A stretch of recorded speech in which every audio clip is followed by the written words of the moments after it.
So I took, like I said, I took a bus from Stockholm to Orebro. Now, keep in mind, I was exhausted by the time I got to Orebro. I really didn't get to sleep well on the plane, so I had been up probably 28 hours at this point by the time I get there. So the bus stops, I get off, and I'm on my phone, trying to look for, how the directions to the hotel. And I'd forgotten my bag on the bus. So by the time I realized and I turned around, the bus was gone. So panic started to set in. I'm like, what do I do? I'm trying to go online. Everything's in Swedish. I'm like, that's all my stuff. That's my clothes, my toiletries, everything that I need. And so I went and I found a different bus driver, and I said, hey, my bus took off. My bag is on there.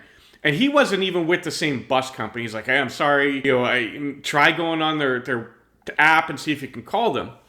So as I'm doing that, he comes over, the bus driver. And again, he was with a different company. He was with a company called Bus4U.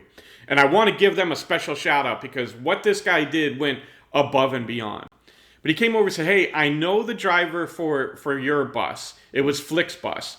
And I know where he's going, and that's where I'm going next. So I can try to get a hold of him, see if he can wait a little bit for us and get your bag. I said, man, that'd be awesome. He said, yeah, go ahead and jump on our bus. So it was a 2 hour, probably about an hour and a half ride to the next stop. They were on their way to Oslo. And so I got on, and he called me up to the front as we're driving. He said, hey, I was able to get a hold of him. He'll be there. He'll have your bag. And not only that, we'll put you on one of our buses coming back to Orebro, and we're not going to charge you. I said, man, are you serious? Like, let me pay for you. It's my mistake. He said, no, we're glad to help.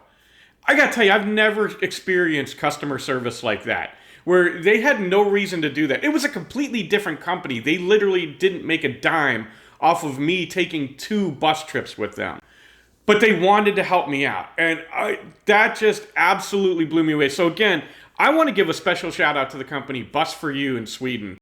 Thank you so much, guys. You were lifesavers. And again, that just really was above and beyond anything that I could have expected.